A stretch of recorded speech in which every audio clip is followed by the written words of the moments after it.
agenciadepodcast.com.br.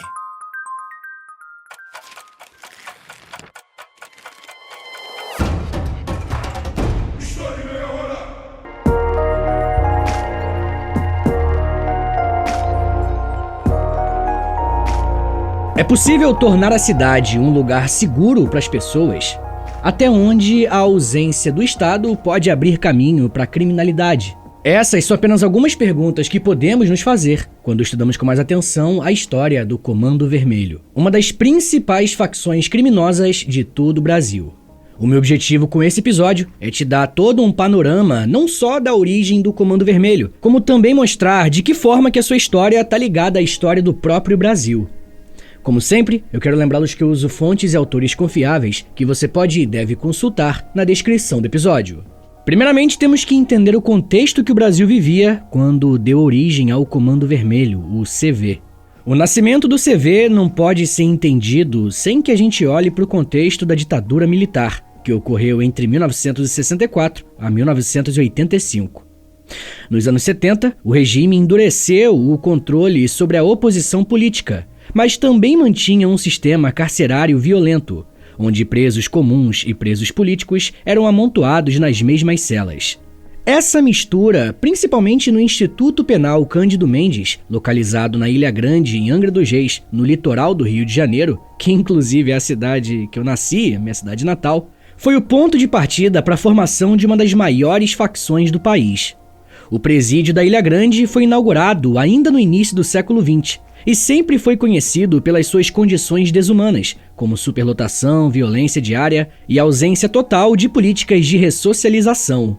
Durante a ditadura, o local passou a abrigar tanto criminosos comuns quanto militantes de esquerda, como guerrilheiros, sindicalistas e opositores do regime em geral. Esses presos políticos, muitos dos quais vinham das fileiras do MR8, o Movimento Revolucionário 8 de Outubro, e do VPR, a Vanguarda Popular Revolucionária, trouxeram um forte senso de organização, disciplina e solidariedade, apreendidos nas lutas clandestinas. Para os presos comuns, acostumados à lógica da sobrevivência individual, esse contato foi transformador.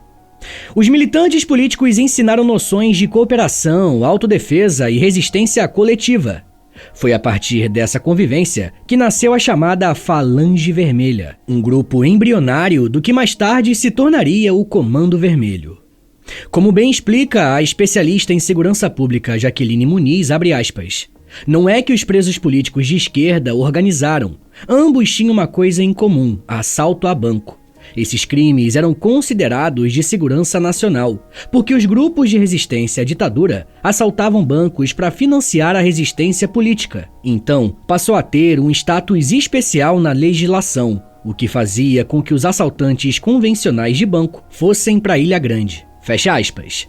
A ideia central da Falange Vermelha era bem simples, um por todos e todos por um.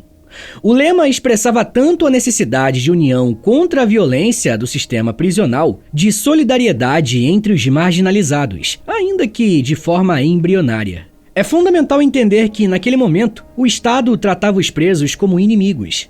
A repressão e a tortura eram práticas institucionais, e a ausência de políticas de reintegração transformava as prisões em escolas do crime. A Ilha Grande, nesse sentido, foi o berço de uma pedagogia da violência e da organização.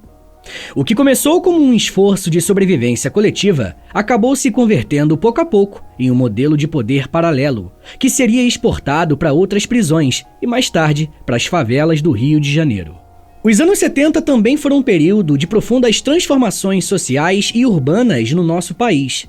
O regime militar implementava projetos de modernização, que acabavam ampliando as desigualdades sociais. No Rio de Janeiro, o crescimento desordenado das favelas foi acompanhado pela ausência de políticas públicas e também pela presença crescente da repressão policial. Enquanto os bairros ricos consolidaram a imagem de uma cidade moderna, as periferias se tornaram territórios de exclusão. A pobreza, o desemprego e o abandono do Estado criaram um ambiente ideal para a expansão de economias ilegais, que ia desde o jogo do bicho, contrabando, até mais tarde o tráfico de drogas. O Comando Vermelho, que surgiu oficialmente no fim da década de 70, incorporou esse contexto. Quando alguns dos seus membros foram libertados, levaram consigo esse espírito de solidariedade da prisão, mas o adaptaram à realidade violenta das ruas. A União, que antes servia para resistir ao sistema penitenciário, passou a servir para garantir o domínio sobre territórios, proteger aliados e enfrentar inimigos, mas agora, tanto facções rivais quanto o próprio Estado. Esse processo coincidiu com a chegada da cocaína ao Brasil. Até então, o tráfico de drogas no Rio de Janeiro era dominado pelo comércio de maconha, de alcance limitado e pouco organizado. Com a entrada da cocaína, um produto de maior valor agregado e com rotas internacionais, o crime organizado passou a se sofisticar. O Comando Vermelho era formado por indivíduos com experiência de prisão e uma rede sólida de contatos, e foi o primeiro grupo a estruturar o tráfico em larga escala no país. Durante os primeiros anos, o CV adotou uma postura que combinava a criminalidade e discurso social.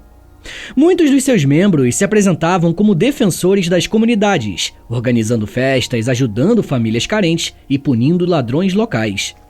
Essa prática, que vai ficar conhecida como Justiça do Morro, reforçou a imagem de que o grupo era uma espécie de poder paralelo legítimo.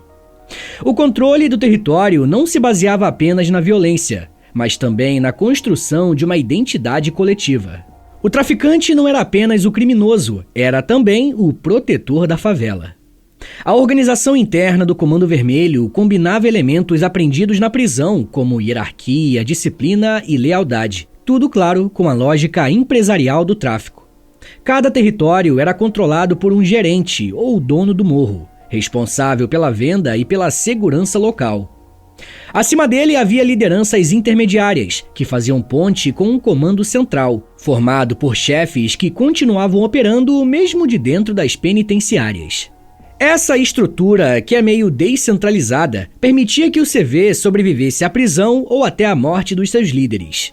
Entre os nomes mais conhecidos dessa primeira fase estão José Carlos dos Reis Ensina, o Escadinha, William da Silva Lima, o Professor, que é inclusive considerado um dos fundadores, e o Fernando da Costa, o famoso Fernandinho Beiramar, que se tornaria uma das figuras mais emblemáticas do crime brasileiro nos anos 90 e 2000. A relação do CV com as comunidades era bem ambígua. De um lado, oferecia segurança e um tipo de justiça imediata, punindo crimes como estupro, roubo e traição. Do outro, impunha a sua autoridade pela força, controlando a vida cotidiana, o horário de circulação e até mesmo as festas. Essa ambiguidade se tornou talvez a característica mais marcante das facções cariocas. A expansão do CV também coincidiu com o aumento da violência urbana. O Rio de Janeiro, que até os anos 70 era conhecida como uma cidade turística e boêmia, passou a ser associada à criminalidade.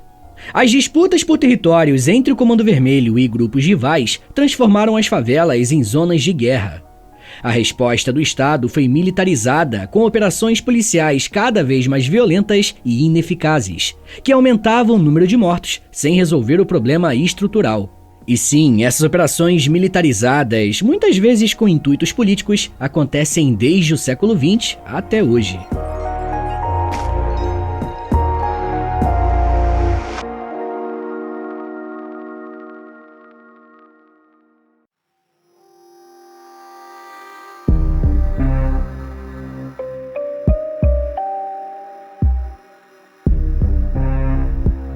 Nos anos 80, o CV enfrentou a sua primeira grande divisão.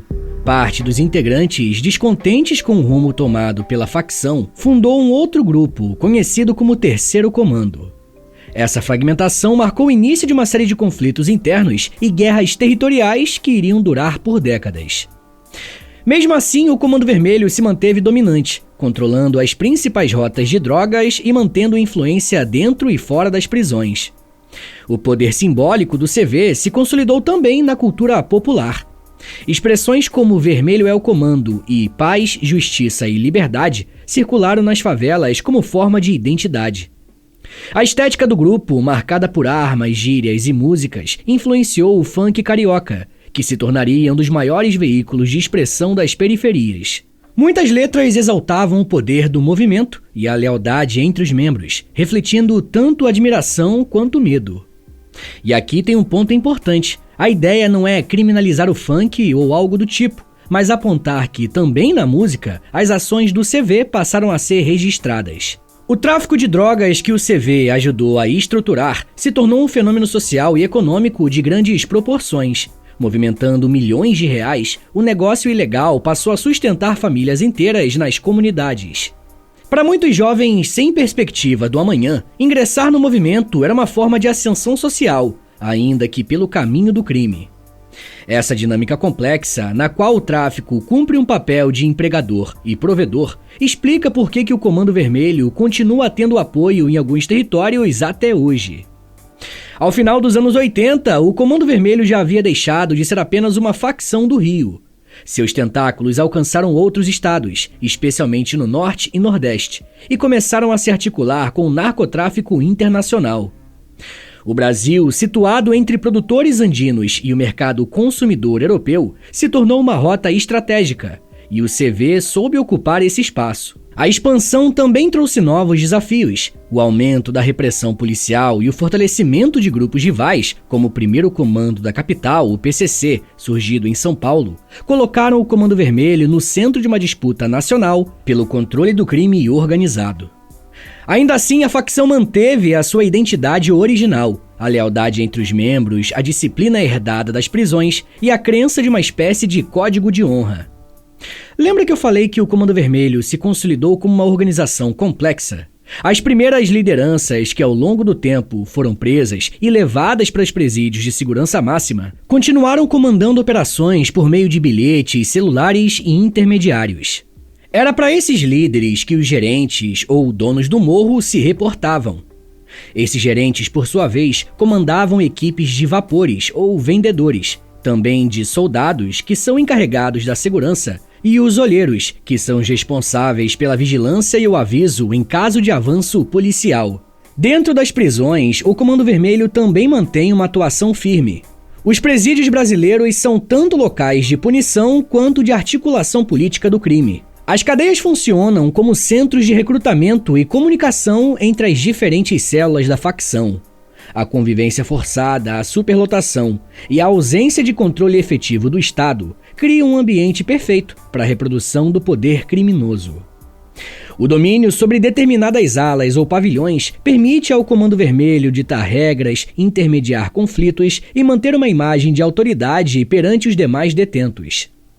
No cotidiano das favelas, o CV se consolidou como uma espécie de governo informal. Em muitos territórios, especialmente no Rio de Janeiro, a presença do Estado é praticamente inexistente. A polícia aparece apenas em incursões pontuais e violentas, enquanto serviços básicos como saúde, educação e saneamento são precários ou até inexistentes. Nesse vazio institucional, o Comando Vermelho impõe a sua própria forma de ordem. A relação entre o Comando Vermelho e o Estado é marcada por conflito e cumplicidade. O confronto é evidente nas operações policiais, que sempre resultam em confrontos armados e mortes de civis. Desde os anos 90, o Rio de Janeiro vive uma escala de militarização, com incursões cada vez mais intensas em favelas que são dominadas por facções. Porém, essas ações raramente resultam em desmantelamento efetivo do tráfico. O efeito é justamente o contrário. Essas ações geram ressentimento entre os moradores e alimentam um ciclo de violência. A cumplicidade, por outro lado, se manifesta nas relações às escondidas entre criminosos e setores corrompidos das instituições. Casos de policiais envolvidos em extorsão, venda de armas e proteção ao tráfico são bem comuns. Em muitos momentos, a fronteira entre o comando e o Estado é quase imperceptível.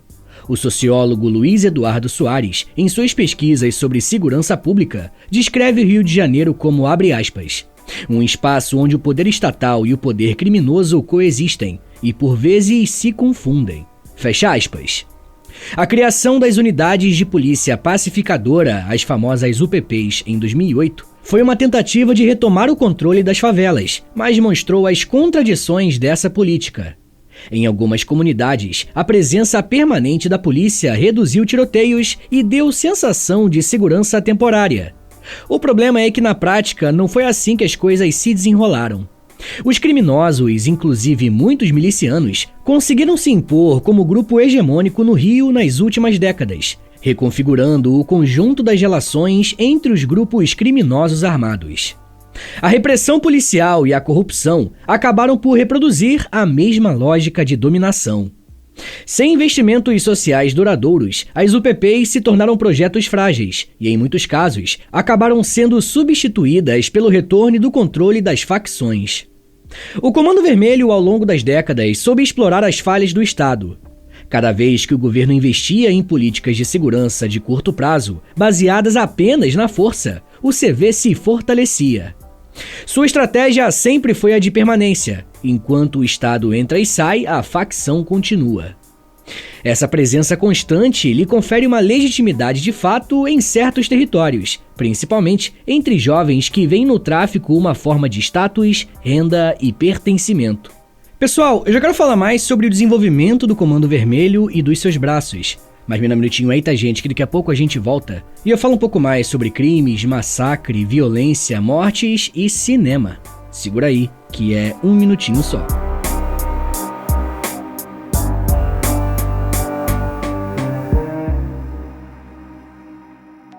Fala pessoal, tô passando aqui rapidinho para avisar vocês que se você se torna um apoiador do podcast, você recebe acesso a mais de 140 episódios exclusivos que você pode ouvir no aplicativo do Apoia-se. E toda semana eu publico um novo episódio exclusivo lá para vocês. E dependendo do nível do apoio que você assinar, você também recebe acesso ao Clube do Livro do História em Meia Hora e ao Close Friends lá no Instagram, onde eu publico diariamente curiosidades históricas. Então é isso, assine o apoia.se/História em Meia Hora para você receber um monte de conteúdo exclusivo e ajudar o meu trabalho a continuar de pé.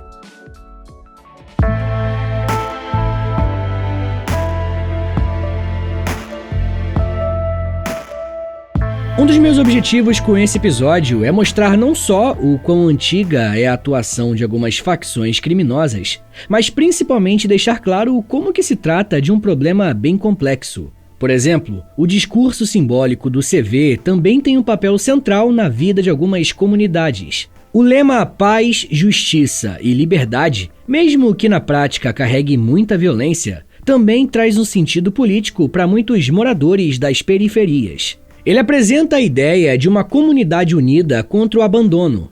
Essa retórica, somada à estética do poder, cria uma identidade coletiva que mistura orgulho e medo. Por isso eu digo que a relação com a sociedade é contraditória. Para a elite urbana, o Comando Vermelho é o inimigo absoluto. Para os moradores das favelas, é uma presença constante, querendo ou não, tanto ameaçadora quanto protetora. Essa situação explica por que o combate ao crime no Brasil é tão complexo. A violência não vem de fora, mas é parte de uma estrutura social que naturaliza a exclusão.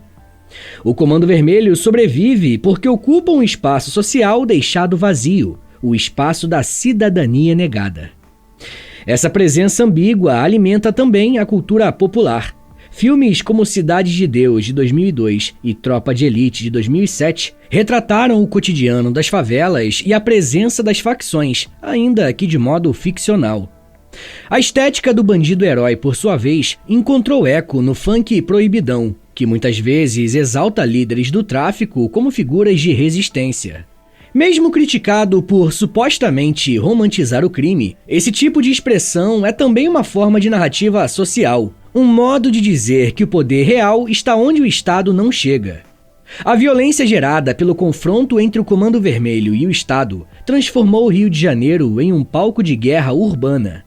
As operações policiais se tornaram parte do cotidiano, com helicópteros, blindados e soldados em áreas residenciais.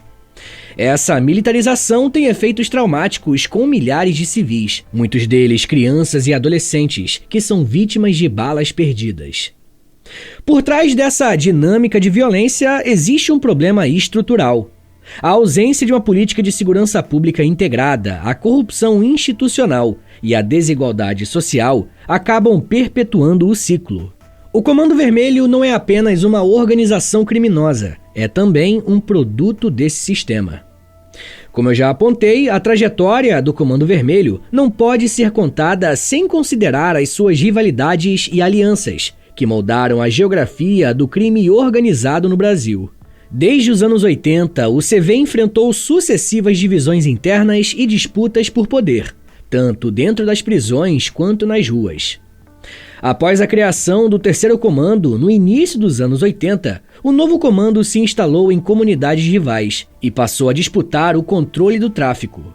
Nos anos 90, surgiu outra divisão, o Amigos dos Amigos, conhecido como ADA, formado por ex-integrantes do CV e do Terceiro Comando. A proliferação dessas facções reforçou a ideia de que o tráfico carioca não era uma organização centralizada, mas uma rede de alianças e traições. Em meio a esse cenário, o Comando Vermelho se manteve como a principal força, se apoiando em sua tradição e no respeito que inspirava dentro das prisões. O nome CV se tornou um selo de poder, temido por rivais e reverenciado pelos seus membros. No início dos anos 2000, o CV enfrentou um novo desafio, o avanço do primeiro comando da capital, o PCC, facção paulista surgida em 1993 no presídio de Taubaté. Diferentemente das facções cariocas, o PCC nasceu com um discurso mais politizado, baseado em irmandade e na luta contra o sistema carcerário. Apesar de compartilharem origens parecidas, o CV e o PCC se tornaram grandes inimigos. A rivalidade entre os dois grupos ultrapassou as fronteiras estaduais e se transformou em uma disputa nacional pelo controle do tráfico de drogas. O confronto atingiu seu auge em 2016 e 2017, quando uma série de massacres em presídios do norte e nordeste do Brasil revelou o tamanho do conflito. Estados como Amazonas, Roraima e Rio Grande do Norte foram palco de rebeliões brutais entre facções alinhadas ao CV e ao PCC. As mortes eram contadas às dezenas, e o país percebeu que o poder dessas organizações havia ultrapassado os limites do Sudeste. O crime organizado havia se nacionalizado. A rivalidade entre o Comando Vermelho e o PCC também mostrou a capacidade de adaptação das facções. Enquanto o CV mantinha um modelo descentralizado, baseado em redes locais, o PCC desenvolvia uma estrutura mais burocrática e verticalizada. Essas diferenças também refletiam as realidades sociais de cada região. O tráfico carioca se apoiava no controle territorial e na ocupação física das favelas, enquanto o paulista priorizava a comunicação e o controle econômico. Olha só o que o jornalista Rafael Soares falou sobre esse modelo do CV, abre aspas. O Comando Vermelho funciona como franquias, são vários donos de morro. Nenhum manda mais nem menos, é uma sociedade.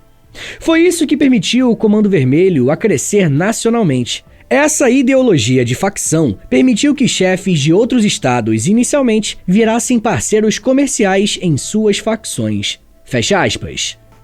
Apesar da competição, houve momentos de aliança tática entre as duas facções, principalmente em rotas internacionais de droga e armas. O pragmatismo, mais do que a ideologia, definiu as relações entre esses grupos. Em muitas fronteiras, como no Paraguai e na Bolívia, onde o tráfico exige cooperação logística, o CV e o PCC mantiveram acordos temporários, mesmo enquanto travavam guerras em outros territórios. A expansão do Comando Vermelho para além do Rio de Janeiro é um fenômeno relativamente recente, mas importante de ser estudado. Estados como Pará, Amazonas, Rondônia e Acre viram o fortalecimento da facção a partir da década de 2010. Nessas regiões, o CV se associou a grupos locais, controlando o tráfico fluvial e as rotas de exportação de cocaína que passam pela Amazônia. Essa presença demonstra a capacidade do grupo de se reinventar, se adaptando a novas fronteiras e contextos sociais. Nos últimos anos, o Comando Vermelho enfrenta novos desafios: a intensificação do combate ao tráfico, a expansão do PCC e a diversificação das economias ilegais, que agora incluem roubo de carga, garimpo e tráfico de armas, transformaram o cenário. Ainda assim, o CV mantém a sua relevância, principalmente no Rio e na região norte. Em 2023 e 2024, relatórios das polícias civis de diversos estados indicaram a presença ativa do grupo em pelo menos 20 unidades da federação. A facção também se adaptou tecnologicamente. A comunicação por aplicativos criptografados, o uso de transferências bancárias digitais e a infiltração em serviços de delivery e transporte são exemplos de como o Comando Vermelho se modernizou. O crime que antes era restrito aos morros e becos, agora circula por redes invisíveis, se misturando à economia formal. O Estado é ainda preso a estratégias do século passado e luta para acompanhar essa transformação. Do ponto de vista político, o CV continua sendo uma ferida aberta no debate sobre segurança pública. A guerra às drogas foi iniciada nos anos 90 e intensificada nos anos 2000, e ela se mostrou um fracasso. O encarceramento em massa, longe de enfraquecer as facções, acabou ampliando seu poder. As prisões brasileiras se tornaram centros de comando e recrutamento, reproduzindo o ciclo que deu origem ao próprio Comando Vermelho lá nos anos 70. A repressão alimenta o crime, a violência gera mais violência. O futuro do CV, como o do próprio Brasil, vai depender de como que o Estado lida com as suas origens. O combate armado e a repressão policial vão continuar produzindo morte, mas não soluções. É claro que combater criminosos é importante, mas as cidades também precisam de escolas, emprego, cultura e principalmente cidadania. São eles que conseguem diminuir a criminalidade. Combater a violência com mais violência é, na verdade, combater os sintomas de um problema, e não o problema em si. Enquanto esses caminhos forem ignorados, o Comando Vermelho vai continuar ocupando o lugar deixado vazio. Concluir a história do Comando Vermelho é reconhecer que ele é, ao mesmo tempo, sintoma e espelho. Um sintoma das falhas de um país que criminaliza a pobreza e negligencia as suas periferias. E um espelho de nossas contradições mais profundas, onde o discurso da lei convive com a prática da exclusão. Mais de 40 anos após o seu surgimento, o CV ainda dita regras, impõe medos e oferece pertencimento. Ele sobrevive não apenas nas prisões e nas favelas, mas também na cultura, na linguagem e no imaginário nacional. Pessoal, eu vou recomendar 3 episódios aqui do podcast, que você pode procurar aí no feed do História em Meia Hora, e eles vão servir de complemento para esse episódio que você acabou de ouvir, beleza? O primeiro episódio se chama Milícias, o segundo se chama Ditadura Militar, e o terceiro se chama História do Brasil. Agora, bora fazer aquele resumão de 1 minutinho para você relembrar o que você aprendeu hoje? Vamos lá! Quando falamos na história do Comando Vermelho, estamos falando de uma das organizações criminosas mais conhecidas do Brasil, surgida no final da década de 70 no presídio da Ilha Grande, em Angra dos Reis, no Rio de Janeiro. Sua origem está ligada à convivência forçada entre os chamados presos comuns e os presos políticos, militantes políticos da esquerda armada, detidos durante a ditadura militar. Esse contato levou ao compartilhamento de estratégias de organização, disciplina e solidariedade, que acabaram estruturando um novo tipo de criminalidade no país. Inicialmente, o grupo se autodenominava Falange Vermelha e pregava uma espécie de código de honra entre os presos.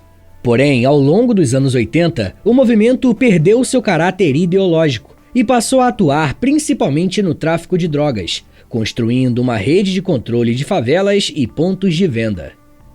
Nos anos 90 e 2000, o CV expandiu a sua atuação, se tornando protagonista de confrontos armados, rebeliões e atentados, influenciando de forma profunda a dinâmica da violência urbana no Rio de Janeiro.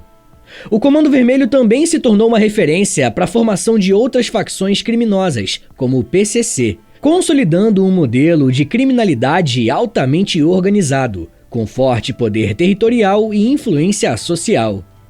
Para compreendermos plenamente essa transformação, é importante relacionar o crescimento das facções ao processo de urbanização acelerada e também as políticas de segurança públicas adotadas no Brasil ao longo do século XX, e como policiais corruptos, através das milícias, fazem parte desse problema. Mas isso já é um papo para uma outra meia hora.